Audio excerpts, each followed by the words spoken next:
Hello student, आज हम class 9 science की वर्कशीट 45 को डिस्कस करेंगे। हमारा बायोलॉजी का चैप्टर चल रहा है ऊतक, और इसमें हम सरल अस्थायी ऊतक पैरेन्काइमा के बारे में समझेंगे। तो आइए शुरू करते हैं। सबसे पहले क्वेश्चन है कि विभाज्योतक ऊतक द्वारा बनाई गई कोशिकाओं का पौधे में क्या होता है। तो इससे पहले वाले वर्कशीट में हमने पढ़ा था कि पौधे का जो ग्रोइंग पार्ट होता है, जो बढ़ने वाला हिस्सा होता है, उसमें विभाज्योतक पाए जाते हैं। और ये जो विभाज्योतक हैं वो क्या करते हैं, डिवीजन करते हैं, है ना, और विभाजित होते हैं और नए नए सेल्स बनाते हैं। फिर पौधा जो है वो ग्रो करता है, बढ़ता है।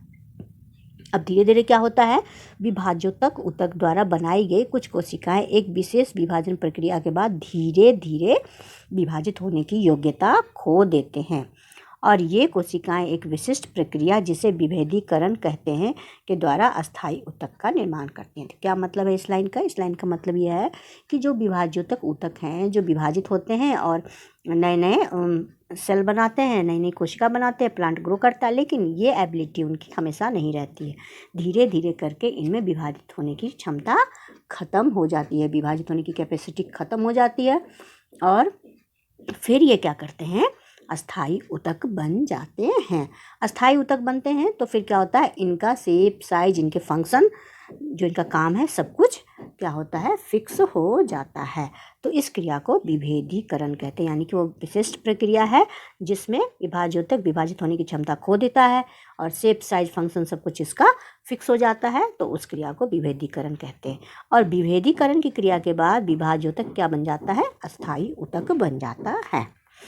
किसी कोशिका को विशिष्ट कार्य करने के लिए अस्थायी रूप और आकार लेने की क्रिया विभेदीकरण कहलाती है। इसका डेफिनेशन दिया हुआ है कि विभेदीकरण किसे कहते हैं, कि जो एक सेल है वो कुछ स्पेशल काम करने लगता है, स्पेशलाइज्ड वर्क करने लगता है, और वो अस्थायी शेप में, साइज में, फंक्शन में हो जाता है, मतलब फिक्स हो जाता है उसके काम। इसके कारण एक सामान्य कोशिका अलग अलग आकृति, आकार और आकार पाकर विशिष्ट कार्य करने के लिए ऊतक निर्माण करती है। इस प्रकार पादपों में अस्थायी ऊतकों का निर्माण होता है। तो आप समझ गए आप कि विभाज्योतक ऊतक ही कुछ टाइम के बाद जब अपने विभाजित होने की योग्यता खो देता है तो वो अस्थायी ऊतक में बदल जाता है। फिर उसके बाद उसमें कुछ विशेष काम करने की क्षमता आ जाती है, उसके शेप, साइज, फंक्शन जो है वो फिक्स हो जाते हैं। अब अस्थायी ऊतक दो प्रकार के होते हैं। पहला है सरल अस्थायी ऊतक और दूसरा है जटिल अस्थायी ऊतक। तो सरल अस्थायी ऊतक जो हो गया, वो चूँकि नाम से ये सरल है, इसकी सेल जो है वो ज़्यादा स्पेशलाइज्ड नहीं होती है ना, क्योंकि ये सरल है, सिंपल है, तो इनकी कोशिकाएं जो हैं वो बिल्कुल सिंपल होती हैं। और जटिल अस्थायी ऊतक में इनकी कोशिकाएं जो हैं वो डिफरेंट तरह की हैं, बहुत अलग अलग तरह की होती हैं। अभी हम सरल अस्थायी ऊतक के बारे में आगे समझेंगे। सरल अस्थायी ऊतक 3 प्रकार के होते हैं। इसके 3 प्रकार होते हैं, पैरेन्काइमा, कोलेन्काइमा और स्क्लेरेन्काइमा, है ना। तो हम यहाँ पर पैरेन्काइमा के बारे में पढ़ेंगे, उनके क्या क्या गुण हैं, को क्या क्या विशेषता हैं। पहली विशेषता यह है कि यह पौधों में आधार या पैकिंग का काम करते हैं, इसलिए इन्हें पैकिंग ऊतक भी कहते हैं। पैरेन्काइमा का काम है पैक करना, है ना, सारे सेल्स इकट्ठे हो जाते हैं, तो इनको बोलते हैं पैकिंग टिश्यू या पैरेन्काइमा पैकिंग ऊतक कहलाता है। पैरेन्काइमा की कोशिका कहाँ पाई जाती हैं, तो पत्तों की अंदरूनी सतह, जो पत्ते होते हैं उनके नीचे की सतह पर, तने और जड़ों के भराव में, यानी कि तना जैसे कि इतना मोटा तना है या जड़ें हैं, है ना, तो इनके भराव में पैरेन्काइमा होता है, पैरेन्काइमा ऊतक पाया जाता है। इनकी कोशिकाएं जीवित होती हैं और कोशिका भित्ति बहुत पतली होती है। जो सेल होती है वो लिविंग सेल होती है ना, मृत नहीं होती, वो जीवित कोशिकाएं होती हैं। और सेल वॉल जो होता है, आपने देखा होगा हर एक प्लांट के बाहर, प्लांट सेल के बाहर एक सेल वॉल होता है, जो कि इसके केस में बहुत ही पतला होता है। इसकी कोशिकाएं बंधन मुक्त होती हैं और इनके मध्य काफ़ी रिक्त स्थान होते हैं, जिसको अंतर कोशिकीय स्थान कहते हैं। यहाँ देखिए कि यहाँ पर ये जो बीच में आपको जगह दिख रही हैं, ये सारी एक बहुत सारे सेल हैं, सेल के बीच में जो भी जगह है उसको बोलते हैं अंतर कोशिकीय स्थान। तो इनकी कोशिकाएं जो होती हैं वो आपस में जुड़ी रहती हैं, लेकिन उनके बीच में अंतर कोशिकीय स्थान भी मौजूद होता है। पैरेन्काइमा पौधे को आधार प्रदान करती है, सपोर्ट देती है। इनकी कोशिकाओं में बड़ी रसधानियाँ होती हैं, वैक्यूल्स, रसधानी बड़ी बड़ी होती है। और आपने पीछे जब सेल चैप्टर पढ़ा होगा, कोशिका चैप्टर पढ़ा होगा, तो उसमें आपने रसधानी का काम पढ़ा होगा। रसधानी का काम होता है जल को, भोजन को भंडारित करना, जमा करना। तो यहाँ पर भी बड़ी बड़ी वैक्यूल्स होती हैं ना, रसधानियाँ होती हैं। तो वो क्या करती हैं, बड़ी बड़ी वैक्यूल्स भोजन को और जल को एकत्रित करती हैं। अब आगे देखते हैं पैरेन्काइमा के प्रकार। पैरेन्काइमा, कुछ पौधों के पैरेन्काइमा में क्लोरोफिल पाया जाता है, इसीलिए उनको क्लोरोकाइमा कहते हैं। यहाँ देखिए, कुछ जो पौधे होते हैं तो कई बार उनमें क्लोरोफिल होता है, इसके कारण ये फोटोसिंथेसिस का काम भी करते हैं। तो क्लोरोफिल की मौजूदगी के कारण इसका नाम हो गया क्लोरेन्काइमा।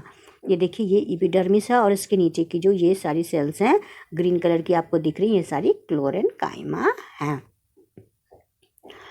अब है जलीय पौधे में, हाँ, क्लोरेन्काइमा जो है वो ग्रीन कलर की होती है, इसलिए फोटोसिंथेसिस यानी प्रकाश संश्लेषण की क्रिया भी करती हैं। जलीय पौधों के पैरेन्काइमा को एरेन्काइमा कहते हैं। क्यों कहते हैं, अभी ये समझिए। इनकी कोशिकाओं के बीच हवा की बड़ी गुहिकाएँ होती हैं, जिससे जलीय पौधे हल्के और जल पे तैर सकते हैं।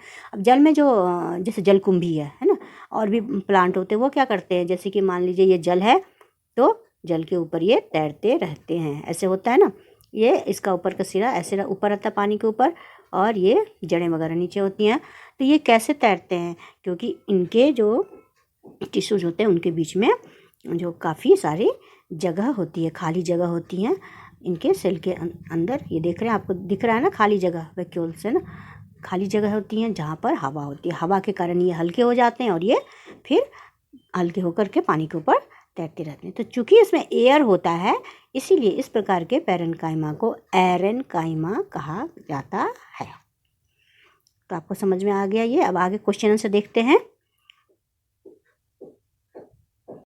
पहला क्वेश्चन है, पादपों में अस्थायी ऊतक कितने प्रकार के होते हैं, उनके नाम लिखिए। तो इसका आंसर हम ये लिख देंगे कि पादपों में अस्थायी ऊतक 2 प्रकार के होते हैं, सरल अस्थायी ऊतक, जटिल अस्थायी ऊतक। अगला क्वेश्चन है, विभेदीकरण क्रिया किसे कहते हैं। अब इसका उत्तर देखते हैं हम। विभेदीकरण क्रिया किसी कोशिका के विशिष्ट कार्य करने के लिए अस्थायी रूप एवं आकार लेने की क्रिया होती है। यानी कि कोई भी जो कोशिका होती है वो कुछ खास काम करने के लिए वो अस्थायी रूप और आकार लेती है, जिसको हम विभेदीकरण कहते हैं। उसके आगे का क्वेश्चन है, क्वेश्चन नंबर 3, पैरेन्काइमा ऊतक की 2 विशेषताएं एवं 2 प्रमुख कार्य लिखें। यानी पहले विशेषता लिखेंगे 2, फिर कार्य लिखेंगे। विशेषताएं क्या है, यह पौधों में आधारीय पैकिंग का काम करता है, इसलिए इसे पैकिंग ऊतक भी कहते हैं।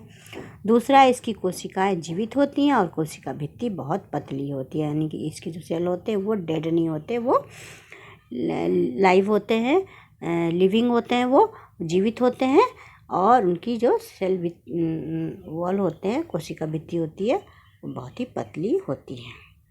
अब इनके कार्य क्या हैं, कार्य हैं, यह पौधों को आधार प्रदान करती है, यानी कि पौधों को सपोर्ट देती है। और दूसरा है, इनकी कोशिकाएं जल और भोजन का भंडारण करती हैं। वैक्यूल्स बड़े बड़े होते हैं, अभी हमने देखा, तो उन वैक्यूल्स में उन रसधानी में जल और भोजन जमा होती हैं। क्वेश्चन नंबर 4 है, पौधों में पैरेन्काइमा ऊतक कहाँ पाए जाते हैं, इन्हें पैकिंग ऊतक भी क्यों कहते हैं। पौधों में पैरेन्काइमा ऊतक पत्तियों की अंदरूनी सतह, पत्ते मतलब पत्ती के नीचे, तने और जड़ों के भराव, यानी तने और जड़ में के बीच में है ना, जो भरा हुआ जो स्थान होता है उसमें पाए जाते हैं। ये पौधों में आधारीय पैकिंग का काम करते हैं, इसलिए इन्हें पैकिंग ऊतक भी कहा जाता है। तो इस तरह से ये आपके क्वेश्चन आंसर जो हैं उनको आप उतार लेंगे, और मुझे आशा है कि ये आपको चैप्टर का ये पार्ट आपको अच्छी तरह से समझ में आया होगा। Thank you.